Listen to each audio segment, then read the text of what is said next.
हमारे पश्चिम बंगाल के लड़ाकू नेता और पश्चिम बंगाल विधानसभा के विरोधी दल के नेता सम्माननीय शुभेंदु अधिकारी जी को, हमारे आदरणीय प्रधानमंत्री जी को सम्मान करने के लिए आह्वान करता हूं। साथ ही हमारे जिले के सभापति और भी हमारे 2 जिले के सभापति हैं, उन्हें आदरणीय प्रधानमंत्री जी को प्रतिकृति देकर के सम्मानित करने के लिए आवेदन करता हूं।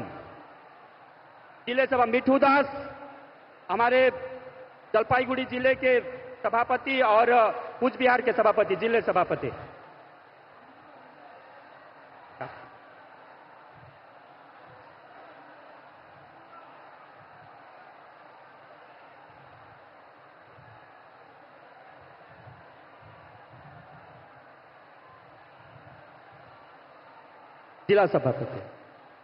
जिला सभापति हमारे 3 जिले के जिला सभापति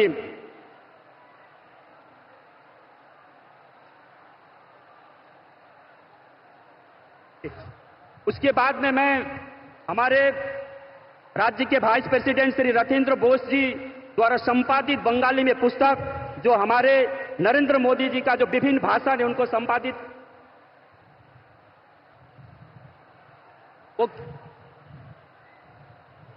वह पुस्तक देने के लिए मैं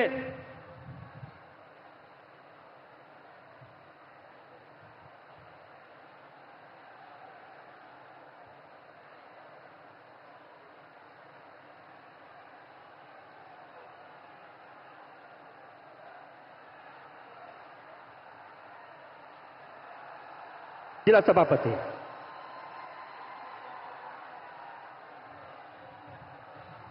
एमपी द्वारा, हमारे जितने भी सम्मान्य एमपी हैं, एमपी के द्वारा हमारे जो उत्तर बंगाल के जो हाथी हैं, हाथी से सम्मानित करने के लिए मैं आवेदन करता हूं।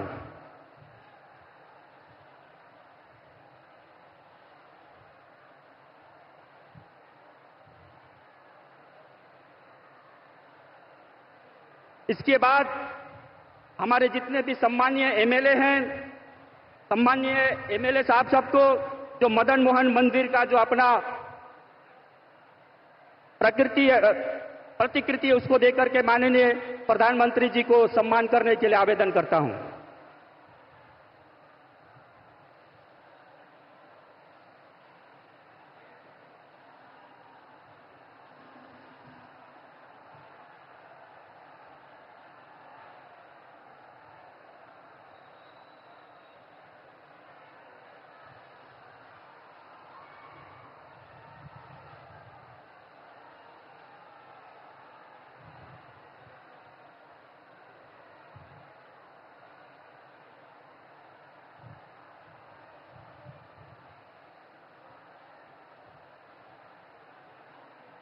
मैं अभी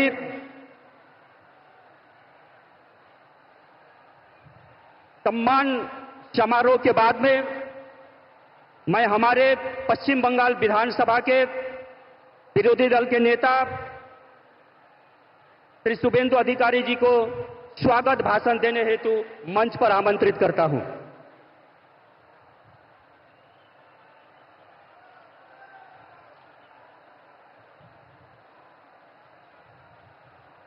भारत माता की, भारत माता की जय श्री राम,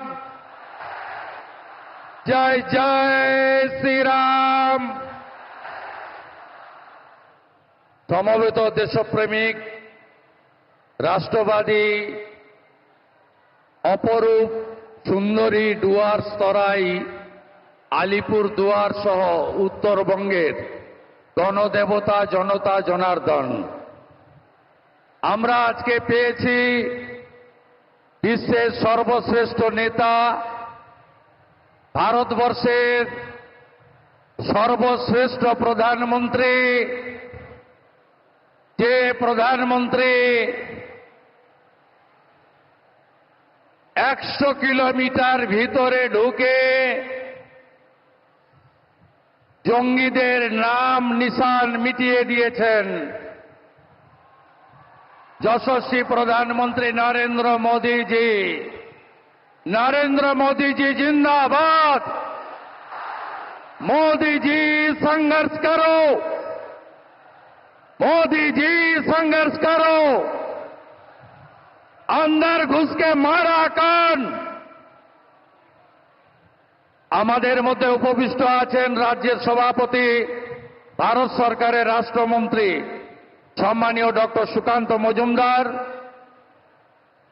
ভারতীয় জনতা পার্টির পশ্চিমবঙ্গের ইনচার্জ সাধারণ সম্পাদক মহামন্ত্রী সুনীল বনসলজি, সহপ্রভারী অমিত মালভিয়াজি, মাননীয় সাংসদগণ, মাননীয় বিধায়কবৃন্দ, মাননীয় জেলা সভাপতিবৃন্দ, আমি সম্মানিত মঞ্চ সকলকে যথাযথ শ্রদ্ধা জানাই। মাননীয় প্রধানমন্ত্রীর কথা শোনার জন্য এসেছি আমরা। আমি কিছুদিন আগে উত্তরবঙ্গের বানারহাট এবং শিলিগুড়িতে তেরঙ্গা যাত্রায় অংশগ্রহণ করেছি। তাই মাননীয় প্রধানমন্ত্রীকে বসিয়ে রেখে আমি দীর্ঘ বক্তব্য রাখতে চাই না। আমি শুধু আপনাদের কাছে আবেদন করব, এই উত্তরবঙ্গ সহ গোটা পশ্চিমবঙ্গকে গত 14 বছর ধরে যারা লুট করেছে, যারা দুর্নীতি করেনি এমন কোনো জায়গা নেই, যারা পশ্চিমবঙ্গে তোষণের রাজনীতি ভয়ঙ্করভাবে করছে, এই ভ্রষ্টাচারী তৃণমূল কংগ্রেস, হিন্দু বিরোধী তৃণমূল কংগ্রেস সরকারকে আগামী কয়েক মাস পরে বিধানসভা ভোটে আমাদের ছুঁড়ে ফেলে দিয়ে পশ্চিমবঙ্গে নরেন্দ্র মোদীজির আশীর্বাদ জন্য একটি রাষ্ট্রবাদী সরকার তৈরি করার শপথ এই পরিবর্তন সংকল্প র্যালি থেকে নিতে হবে। উত্তরবঙ্গে প্রকৃতি মা তিনটে জিনিস দিয়েছিল, মমতা ব্যানার্জির সরকার তিনটেই ধ্বংস করেছে। অপরূপ নদী আজ ধ্বংস, বালি সিন্ডিকেট, পাথরের সিন্ডিকেট। অরণ্য আজকে শেষ, তরাই ডুয়ার্সের কোন গাছ নেই, শেষ করে দিয়েছে এরা। আর অন্যদিকে চা বাগান, पूरा चा बागान बंद हुआ है। हर महीने एक एक चा बागान बंद हो रहा है। चा बागान का मजदूर बंगाल छोड़ के केरला और असम जा रहा है। इसलिए ये भ्रष्टाचारी तृणमूल कांग्रेस सरकार, ये तुष्टीकरण की सरकार, ये हिंदू विरोधी सरकार, इसको उखाड़ फेंकने का काम अगले चुनाव में करना पड़ेगा। बंगाल के हित में नहीं, देश हित में करना पड़ेगा। ममता बनर्जी सरकार बीएसएफ के 540 किलोमीटर সীমান্তে জমি দেয়নি।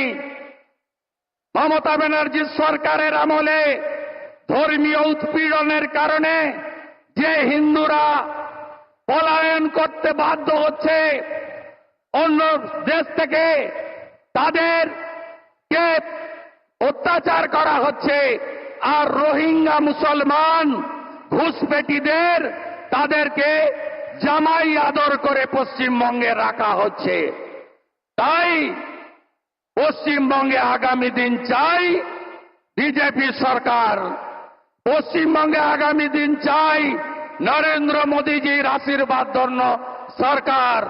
हरियाणा का जीत हमारी है, अभी बंगाल का बारी है।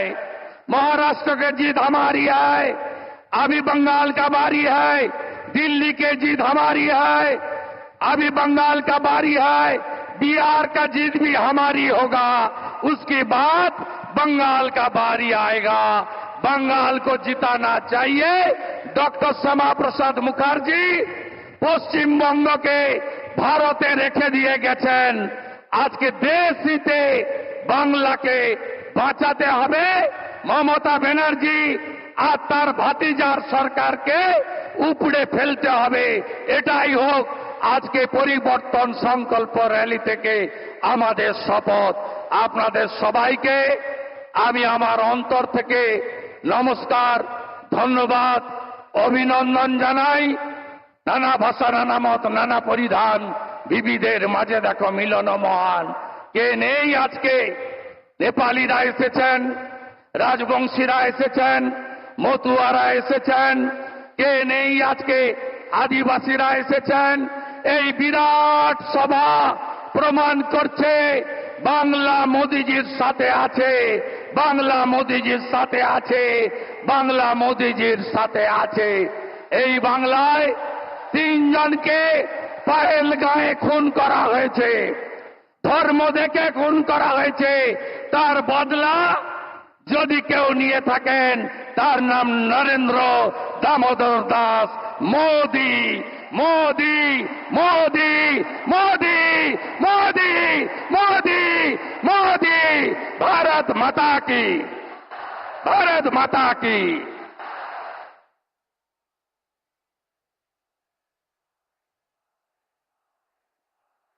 हमारे पश्चिम बंगाल विधानसभा के विरोधी दल नेता सम्माननीय शुभेंदु अधिकारी जी को बहुत बहुत धन्यवाद। मैं इसके बाद हमारे पश्चिम बंगाल के बीजेपी के सभापति एवं भारत सरकार में शिक्षा प्रतिमंत्री और उत्तर पूर्व मंत्रालय के प्रतिमंत्री डॉक्टर सुकांतो मजुमदार को आप सभी को संबोधन हेतु आमंत्रित करता हूं।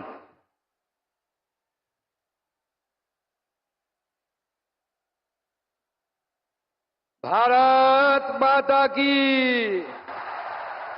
পাকিস্তানের ভিতরে 100 কিলোমিটার পর্যন্ত ভেতরে আমাদের মিসাইল গেছিল, তত দূর পর্যন্ত আওয়াজ পৌঁছাতে হবে। पाकिस्तान के अंदर तक आवाज पहुंचना चाहिए। भारत माता की, भारत माता की। মহান দেশের মহান নেতা নরেন্দ্র মোদী জিন্দাবাদ, মহান দেশের মহান নেতা নরেন্দ্র মোদী জিন্দাবাদ, জেপি নাড্ডা জিন্দাবাদ। ভারত মাতা কি। বন্ধুগণ, আজ আমাদের চরম সৌভাগ্য যে অপারেশন সিঁদুরের পর আমাদের 22 এপ্রিল মা বোনেদের মাথার সিঁদুর পাকিস্তান মিটিয়ে দিয়েছিল, পাকিস্তানের সাহায্যপ্রাপ্ত জঙ্গিরা মিটিয়ে দিয়েছিল। তার প্রতিশোধ যার নেতৃত্বে ভারতবর্ষ নিয়েছে, সেই যশস্বী প্রধানমন্ত্রী আজকে আমাদের মাঝে অপারেশন সিঁদুরের পর এসেছেন। তাকে হাততালি দিয়ে স্বাগত জানাবেন, অভিনন্দন জানাবেন এই আলিপুরদুয়ার তথা ডুয়ার্সের পবিত্র মাটিতে। মঞ্চে উপবিষ্ট আছেন আমাদের লড়াকু বিরোধী দলনেতা মাননীয় শুভেন্দু অধিকারী মহাশয়, উপস্থিত আছেন আমাদের ন্যাশনাল জেনারেল সেক্রেটারি মাননীয় সুনীল বনশালজি এবং আমাদের প্রভারী সহপ্রভারী মাননীয় অমিত মালব্য মহাশয়, সম্মানীয় সাংসদগণ, লোকসভা এবং রাজ্যসভা প্রাক্তন কেন্দ্রীয় মন্ত্রী, বিধায়ক, জেলা প্রেসিডেন্ট এবং আমার সামনে হাজার হাজার সংখ্যায় বিজেপির কার্যকর্তা যাদেরকে আমরা দেখতে পাচ্ছি, যারা আগামী দিনে অপারেশন সিঁদুরের মতো অপারেশন পশ্চিমবঙ্গে মোদিজি সৈনিক হয়ে যারা তৃণমূল কংগ্রেসকে উৎখাত করে বঙ্গোপসাগরের জেলে ফেলবে, জলে গিয়ে ফেলবে, সেই কার্যকর্তাদের আমি অসংখ্য ধন্যবাদ জানাই। আমার বাগান থেকে আসা গোর্খা ভাই বোনেরা, দাদারা, তাদেরকে আমি আমার নমস্কার জানাই। আমাদের আদিবাসী ভাই বোনেরা, ভগবান বিরসা মুন্ডার সন্তান যারা, তাদেরকে আমি আমার সম্মান জানাই, নমস্কার জানাই এবং আলিপুর দুয়ার সহ ডুয়ার্সের প্রত্যেকটি মানুষকে এই পবিত্র ভূমি থেকে আমি নমস্কার জানাই। আজকে বন্ধুগণ, মাননীয় প্রধানমন্ত্রী বিজয় সংকল্প যাত্রার মধ্য দিয়ে পশ্চিমবঙ্গের বিজয়ের রথ আজকে থেকে এই আলিপুর দুয়ারের মাটি থেকে শুরু হচ্ছে। নরেন্দ্র মোদী সরকার আসার পর প্রথম কেউ উত্তরবঙ্গের মানুষকে মানুষ মনে করেছে। তার আগে কলকাতায় শুনতাম আমরা নর্থ বেঙ্গল মানে নর্থ বেঙ্গল। এখন সেই নর্থ বেঙ্গল থেকে মাননীয় প্রধানমন্ত্রীর হাতে 110 কোটি টাকার গ্যাস পাইপ প্রকল্প আজকে এই মাটি থেকে চালু হলো, যা আপনাদের বাড়ি বাড়ি গ্যাস পৌঁছে দেবে। আগে কেউ কোনো ভাবেনি। যখন বন্দে ভারত পশ্চিমবঙ্গে যখন প্রথম বন্দে ভারত চালু করার ব্যবস্থা হলো, আমরা জানতাম বন্দে ভারত চালু হলে কলকাতা থেকে অন্য কোথাও চালু হয়। নরেন্দ্র মোদীজি সেদিন কলকাতায় আসার কথা ছিল, ওনার মাতৃবিয়োগ হয়েছিল, মা মারা গেছিলেন। সেই অবস্থাতেও মাননীয় প্রধানমন্ত্রী ভার্চুয়ালি থেকে প্রথম বন্দে ভারত পশ্চিমবঙ্গের যখন চালু করলেন, কি চালু করলেন? কলকাতা টু এনজিপি, যাতে কলকাতার লোকেরাও সুবিধা পায়, আর উত্তরবঙ্গ যে নর্থ বেঙ্গল, যাকে নর্থ বেঙ্গল বলা হতো, সেই নর্থ বেঙ্গলে যেন বন্দে ভারতের মধ্য দিয়ে জুড়ে যায়। আজকে কত বন্দে ভারত আমাদের উত্তরবঙ্গের মধ্য দিয়ে যাচ্ছে। বন্ধুগণ, এই নরেন্দ্র মোদীর সরকার আমাদেরকে প্রতিষ্ঠা করতে হবে। আগামী 26শে নির্বাচনে আমাদের বিরোধী দলনেতা বললেন, কেন? কারণ মনে করুন 22শে এপ্রিল জঙ্গিরা এসেছিল পাকিস্তান থেকে, মাথার সিঁদুর দেখেছিল, মাথার সিঁদুর, গলার মঙ্গলসূত্র দেখে গুলি করেছিল। জিজ্ঞেস করেনি কে গোর্খা, জিজ্ঞেস করেনি কে ঝাড়খণ্ডের লোক, কে বাংলার লোক। আর কিছুদিন আগে মুর্শিদাবাদে গেছিলাম, আমি গেছিলাম, আমাদের বিরোধী দলনেতা গেছিলেন, আমাদের অন্যান্য নেতৃত্ব গেছিলেন। একটার পর একটা বাড়ি দেখেছি আমরা, পুড়িয়ে দেওয়া হয়েছে, ভেঙে দেওয়া হয়েছে। দোষ কি ছিল? যারা পেহেলগাঁওতে মারা গেছিল তাদেরও একটাই দোষ, আর মুর্শিদাবাদে যাদের বাড়ি ঘর ভেঙে দেওয়া হয়েছিল তারা পালিয়েছিল, একটাই দোষ, তারা মাথায় সিঁদুর পরেন মহিলারা, গলায় কাঠের মালা রাখেন, গলায় মঙ্গলসূত্র রাখেন। তাই কাশ্মীর আর মুর্শিদাবাদ এক হয়ে গেছে। এই শক্তির বিরুদ্ধে আমাদের সকলকে গর্জে উঠতে হবে, লড়াই করতে হবে, আর সেই লড়াই নরেন্দ্র মোদীর নেতৃত্ব হবে। 26 আমরা মমতা বন্দ্যোপাধ্যায়ের এই জেহাদি সরকারকে উৎখাত করে বঙ্গোপসাগরে ফেলবো। সেই জন্য সবাই তৈরি হন, দুই হাত মুঠ করে আমার সাথে সংকল্প নিন, ভারতবর্ষের পতাকাকে উপরে তুলে ধরুন আর বলুন, ভারত মাতা কি, ভারত মাতা কি, ভারত মাতা কি। জয় শ্রীরাম, জয় জয় শ্রীরাম। মহান দেশের মহান নেতা নরেন্দ্র মোদী জিন্দাবাদ, নরেন্দ্র মোদী জিন্দাবাদ, ভারতীয় সেনা জিন্দাবাদ, ভারত মাতা কি। ধন্যবাদ, নমস্কার, সবাইকে অভিনন্দন এবং সবাই খুব ভালো থাকবেন। নমস্কার।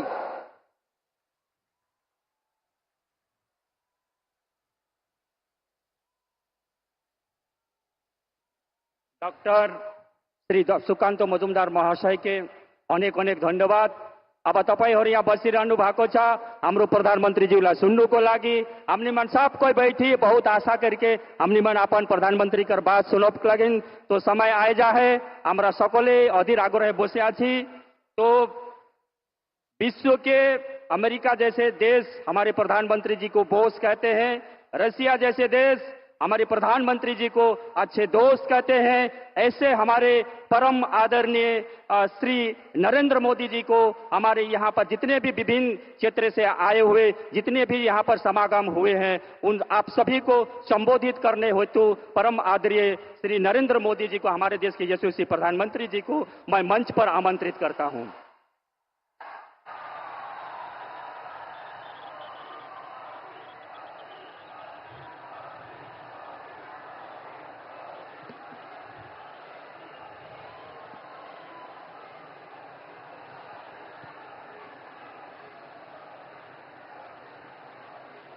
भारत माता की, भारत माता की जय जोहार। नमस्कार। बोरोरा आमार प्रणाम नेबेन, छोटोरा भालोबाशा। आप इतनी विशाल संख्या में यहां हमें आशीर्वाद देने आए हैं। मैं हृदय से बंगाल की जनता का अभिनंदन करता हूं। आज एवरेस्ट डे भी है। आज के दिन तेनजिंग नोर्गे जी ने एवरेस्ट पर अपना परचम लहराया था।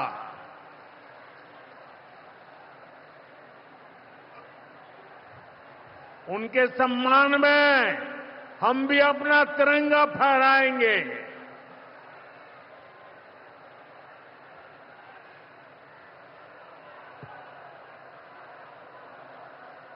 और आज ही महान स्वतंत्रता सेनानी रामानंद चटर्जी की जयंती भी है। ये महान संतानें हमें प्रेरित करती है बड़े संकल्पों की सिद्धि के लिए हौसला देती है। साथियों, 21वीं सदी में भारत नए सामर्थ्य के साथ समृद्धि की नई गाथा लिख रहा है। आज देश का हर नागरिक भारत को विकसित राष्ट्र बनाने के लिए जुटा है, दिन रात जुटा है और विकसित भारत बनाने के लिए पश्चिम बंगाल का भी विकसित होना बहुत जरूरी है। और इसलिए पश्चिम बंगाल को भी नई ऊर्जा के साथ जुटना है। बंगाल को फिर उसी भूमिका में आना होगा जो कभी यहां की पहचान थी। इसके लिए जरूरी है कि पश्चिम बंगाल फिर से नॉलेज का, ज्ञान विज्ञान का केंद्र बने। बंगाल मेक इन इंडिया का एक बहुत बड़ा सेंटर बने। बंगाल देश में पोर्ट लेड डेवलपमेंट को गति दे। बंगाल अपनी विरासत पर गर्व करते हुए, उसे संरक्षित करते हुए तेज गति से आगे बढ़े। साथियों, केंद्र की भाजपा सरकार इसी संकल्प के साथ काम कर रही है। भाजपा पूर्वोदय की नीति पर चल रही है। बीते दशक में बीजेपी सरकार ने यहां के विकास के लिए हजारों करोड़ों का निवेश किया है।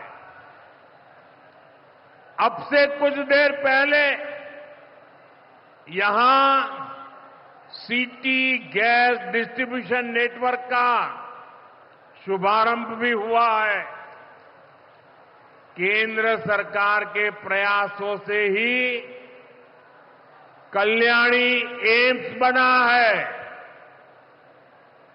न्यू अलीपुरद्वार और न्यू जलपाईगुड़ी जैसे रेलवे स्टेशनों का पुनर्विकास किया जा रहा है।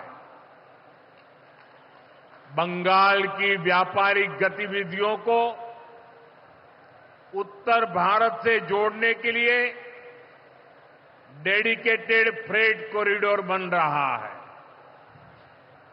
कोलकाता मेट्रो का अभूतपूर्व विस्तार किया गया है। ऐसे अनेक प्रोजेक्ट हैं जो भारत सरकार यहां पूरे करवाने का प्रयास कर रही है। भाजपा सरकार ईमानदारी से सबका साथ सबका विकास के मंत्र को लेकर बंगाल की प्रगति के लिए समर्पित है, क्योंकि बांग्लार उदय तबई विकसित भारतेर जय। साथियों, ये समय पश्चिम बंगाल के लिए बहुत अहम है। ऐसे में पश्चिम बंगाल के हर नौजवान पर, आप सब पर बहुत बड़ा दायित्व है।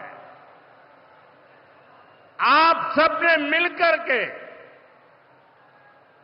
बंगाल का भविष्य तय करना है। आज पश्चिम बंगाल एक साथ कई संकटों से घिरा हुआ है।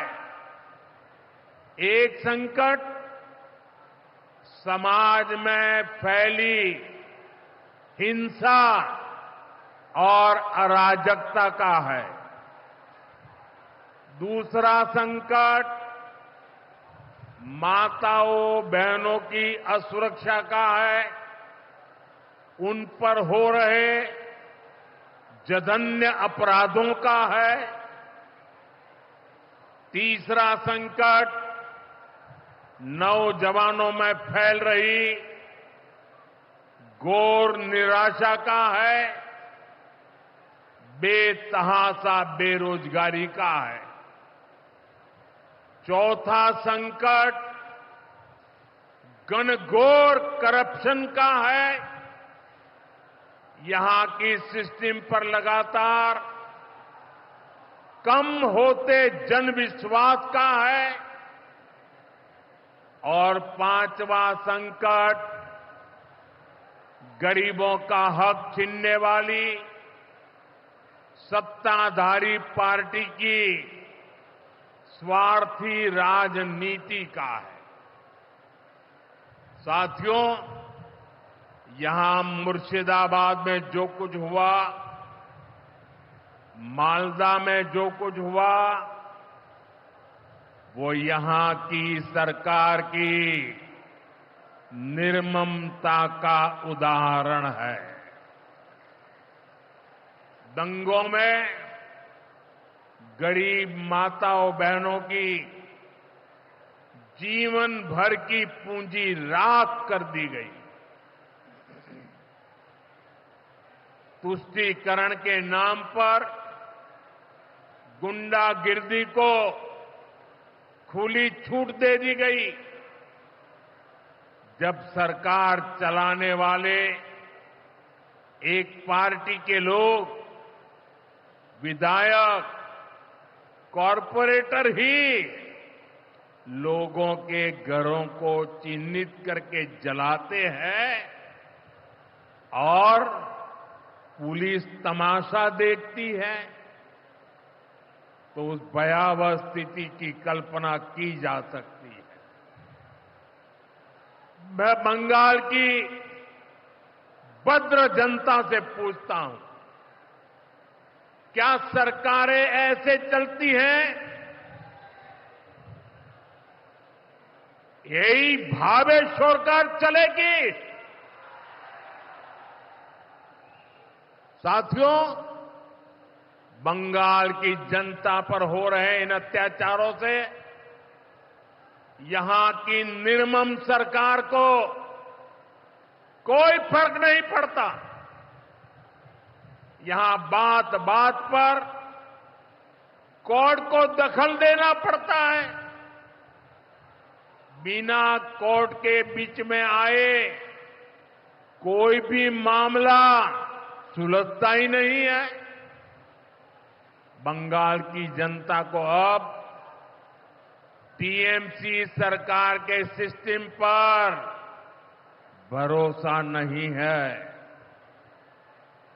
यहां की जनता के पास अब सिर्फ कोर्ट का आसरा ही है। इसलिए पूरा बंगाल कह रहा है, बंगाल में मची चीख पुकार, नहीं चाहिए निर्मम सरकार। बांग्लार चित्कार लागबे ना, निर्मम सरकार। साथियों, भ्रष्टाचार का सबसे बुरा असर नौजवानों पर पड़ता है, गरीब और मिडिल क्लास परिवारों पर होता।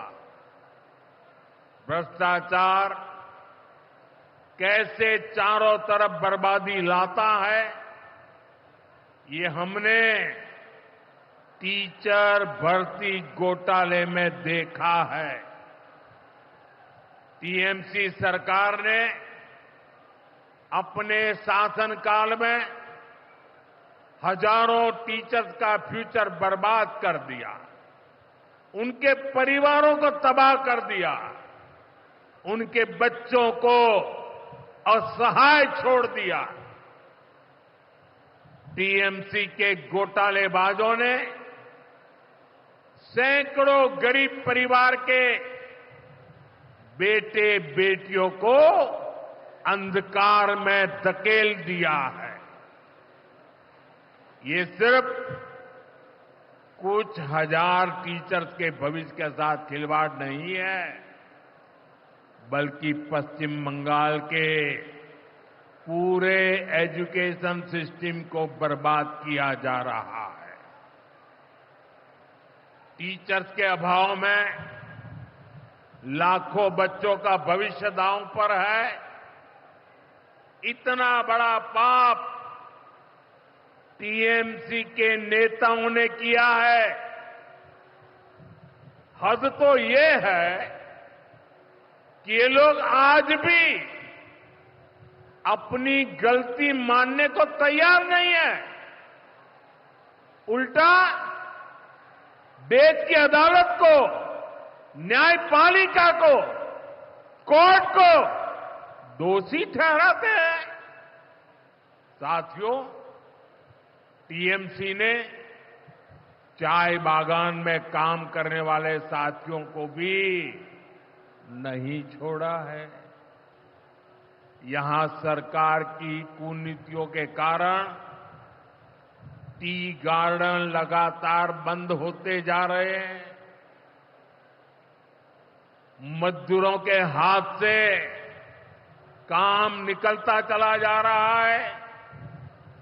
यहां पीएफ को लेकर जो कुछ भी हुआ वो बहुत शर्मनाक है। ये गरीब मेहनतकश लोगों की कमाई, उस पर डाका डाला जा रहा है।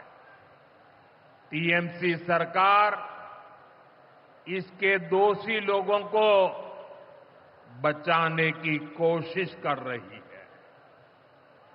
और मैं बंगाल के मेरे भाई बहन आपको विश्वास दिलाने आया हूं, भाजपा ये नहीं होने देगी।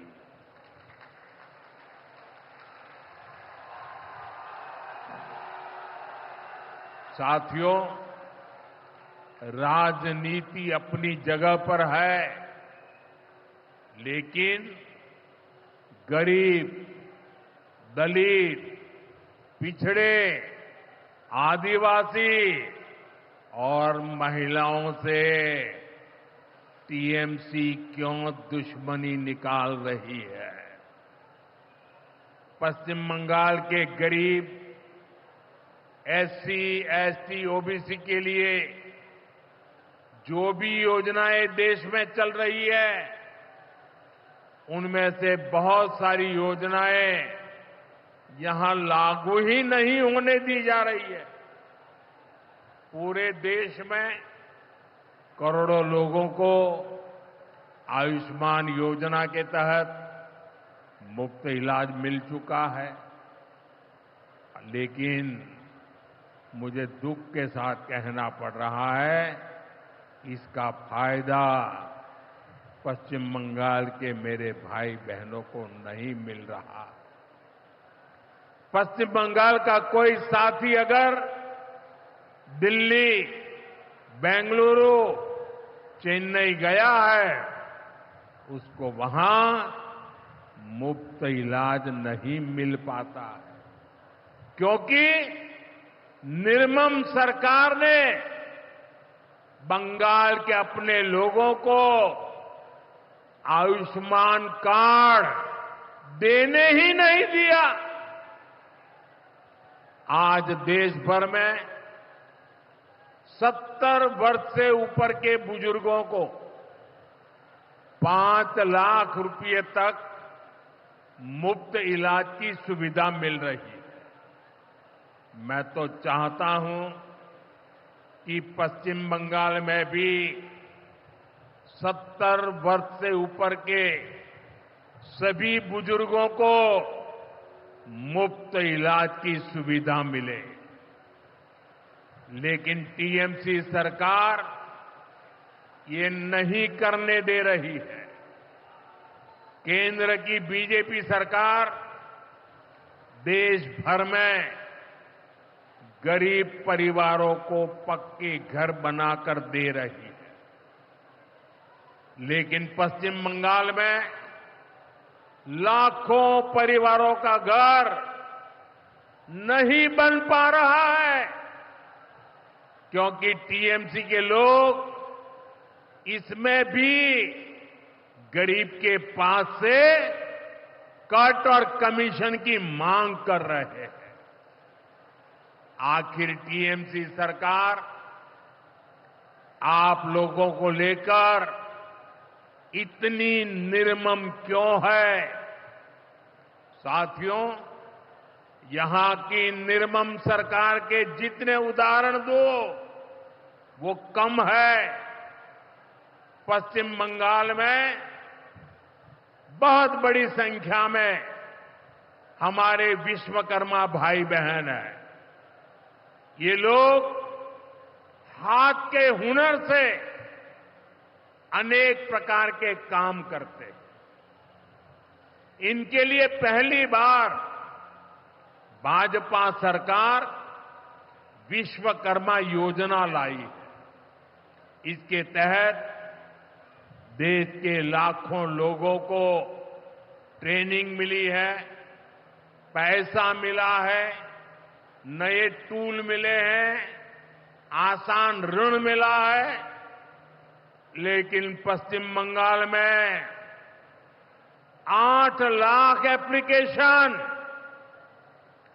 अभी भी लटकी पड़ी है। निर्मम सरकार उस पर बैठ गई है, क्योंकि टीएमसी सरकार इस योजना को भी लागू नहीं कर रही है। साथियों, टीएमसी सरकार की मेरे आदिवासी भाई बहनों से भी दुश्मनी कुछ कम नहीं है। देश में पहली बार जनजातियों में भी सबसे पिछड़ी जनजातियों के लिए पीएम जनमन योजना बनाई गई है। पश्चिम बंगाल में बहुत बड़ा आदिवासी समाज है। टीएमसी सरकार गरीब आदिवासियों का विकास भी नहीं होने दे रही है। उसने पीएम जनमन योजना को यहां लागू नहीं किया। टीएमसी हमारे आदिवासी समाज को भी वंचित ही रखना चाहती है। साथियों, टीएमसी को आदिवासी समाज के सम्मान की परवाह नहीं है। 2022 में जब एनडीए ने एक आदिवासी महिला को राष्ट्रपति उम्मीदवार बनाया तो सबसे पहले विरोध करने वाली पार्टी टीएमसी थी। बंगाल के आदिवासी इलाकों की उपेक्षा भी यही दिखाती है कि इन्हीं आदिवासी समाज से टीएमसी वालों को कोई लगाव नहीं है, कोई लेना देना नहीं। साथियों, कुछ दिन पहले दिल्ली में नीति आयोग की गवर्निंग काउंसिल की बहुत महत्वपूर्ण बैठक हुई। ये एक अहम मंच होता है जहां देश भर के मुख्यमंत्री मिलकर विकास पर चर्चा करते हैं। लेकिन अफसोस की बात है कि इस बार बंगाल सरकार इस बैठक में मौजूद ही नहीं रही। दूसरे गैर भाजपा शासित राज्य आए, सभी दल के नेता आए, हमने साथ बैठकर चर्चा की, लेकिन टीएमसी को तो सिर्फ और सिर्फ 24 घंटा पॉलिटिक्स करना है और कुछ करना ही नहीं है। पश्चिम बंगाल का विकास, देश की प्रगति उनकी प्राथमिकता में है ही नहीं। साथियों, केंद्र सरकार की जिन योजनाओं को यहां लागू किया भी गया है, उनको पूरा नहीं किया जा रहा। पीएम ग्राम सड़क योजना के तहत पश्चिम बंगाल के गांवों के लिए 4000 किलोमीटर की सड़कें स्वीकृत की गई। इनको पिछले साल तक पूरा हो जाना था। 4000 किलोमीटर तो छोड़िए, यहां 400 किलोमीटर सड़कें भी नहीं बन पाई है। साथियों, इंफ्रास्ट्रक्चर के काम से सुविधाएं भी बनती है और रोजगार भी बनते हैं, लेकिन हालत ये है कि पश्चिम बंगाल में 16 बड़े इंफ्रास्ट्रक्चर प्रोजेक्ट यहां की सरकार अटकाए हुए है। ये 90,000 करोड़ रुपए से अधिक के प्रोजेक्ट हैं। कहीं रेल लाइन आनी थी, रुकी पड़ी है। कहीं मेट्रो बननी थी, रुकी पड़ी है। कहीं हाईवे बनना था, बंद पड़ा है। कहीं अस्पताल बनना था, कोई पूछने वाला नहीं। ऐसे प्रोजेक्ट्स को ये टीएमसी ने लटका करके रखा है। ये पश्चिम बंगाल के आप लोगों के साथ बहुत बड़ा धोखा है। साथियों, आज जब सिंदूर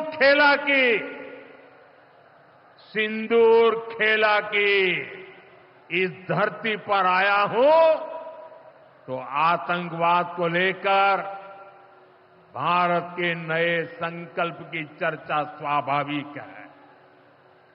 22 अप्रैल को पहलगाम में, जम्मू कश्मीर में आतंकियों ने जो बर्बरता की, उसके बाद पश्चिम बंगाल में भी बहुत गुस्सा था। आपके भीतर जो आक्रोश था, आपका जो गुस्सा था, उसको मैं भली भांति समझता था।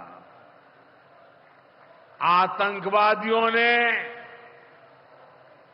हमारी बहनों का सिंदूर मिटाने का दुस्साहस किया। हमारी सेना ने उनको सिंदूर की शक्ति का एहसास करा दिया।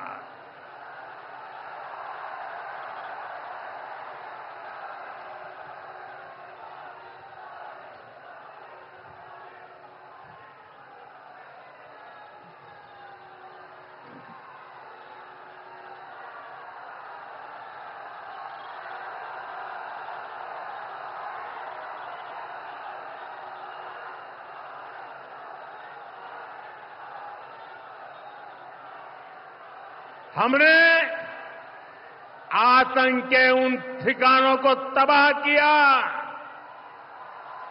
जिनकी पाकिस्तान ने कल्पना तक नहीं की थी। साथियों, आतंक को पालने वाले पाकिस्तान के पास दुनिया को देने के लिए कुछ भी पॉजिटिव नहीं है। जब से वो अस्तित्व में आए हैं, तब से ही उसने सिर्फ आतंक को पाला है। 1947 में बंटवारे के बाद से ही उसने भारत पर आतंक के हमला किया। कुछ सालों के बाद उसने यहां पड़ोस में आज के बांग्लादेश में जो आतंक फैलाया, पाकिस्तान की सेनाओं ने जिस प्रकार बांग्लादेश में रेप किए, मर्डर किए, वो कोई भूल नहीं सकता। आतंक और नरसंहार ये पाकिस्तानी सेना की सबसे बड़ी एक्सपर्टाइज है। जब सीधा युद्ध लड़ा जाता है तो उसकी हार तय होती है, उसका पराजय निश्चित होता है, उसको मुंह की खानी पड़ती है। यही कारण है कि पाकिस्तान की सेना आतंकियों का सहारा लेती है। लेकिन पहलगाम हमले के बाद अब भारत ने दुनिया को बता दिया है, भारत अब आतंकी हमला हुआ, भारत पर आतंकी हमला हुआ तो दुश्मन को उसकी बड़ी कीमत चुकानी पड़ेगी।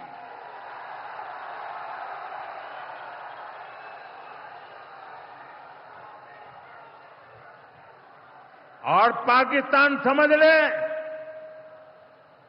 3 बार घर में घुस करके मारा है तुम्हें।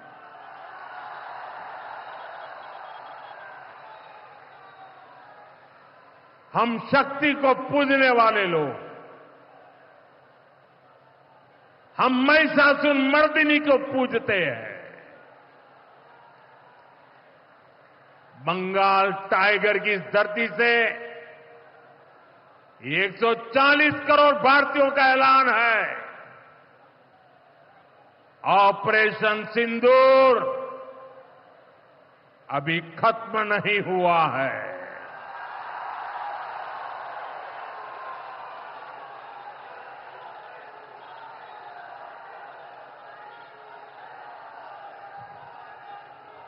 साथियों, पश्चिम बंगाल को अब हिंसा की, तुष्टीकरण की, दंगों की, महिला अत्याचार की, घोटालों की राजनीति से मुक्ति चाहिए। अब पश्चिम बंगाल के सामने भाजपा का विकास मॉडल है। आज भाजपा देश के कई राज्यों में सरकारें चला रही है। देश के लोग बार बार भाजपा को अवसर दे रहे हैं। पड़ोस में असम हो, त्रिपुरा हो या फिर ओडिशा, यहां भाजपा सरकारें तेजी से विकास कार्यों में जुटी है। मैं बंगाल के सभी भाजपा कार्यकर्ता साथियों से कहूंगा, हमें कमर कसकर तैयार रहना है। हमारे सामने एक बड़ी चुनौती है कि लोकतंत्र पर पश्चिम बंगाल की जनता के विश्वास को फिर से कैसे बहाल करें।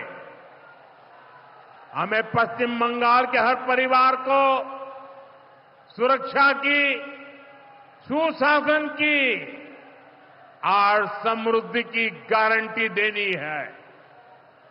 इसके लिए आने वाले दिनों में अपने प्रयासों को हमें और तेज करना होगा। साथियों, विकसित भारत बनाने के लिए पश्चिम बंगाल का तेज विकास बहुत जरूरी है। हमें पश्चिम बंगाल को उसका पुराना गौरव लौटाना है। ये हम सभी मिलकर करेंगे और करके रहेंगे। एक बार फिर आप सभी को इतनी बड़ी संख्या में यहां आने के लिए बहुत बहुत आभार व्यक्त करता हूं। मेरे साथ तिरंगा ऊंचा करके बोलिए, भारत माता की, भारत माता की, भारत माता की, भारत माता की। बहुत बहुत धन्यवाद।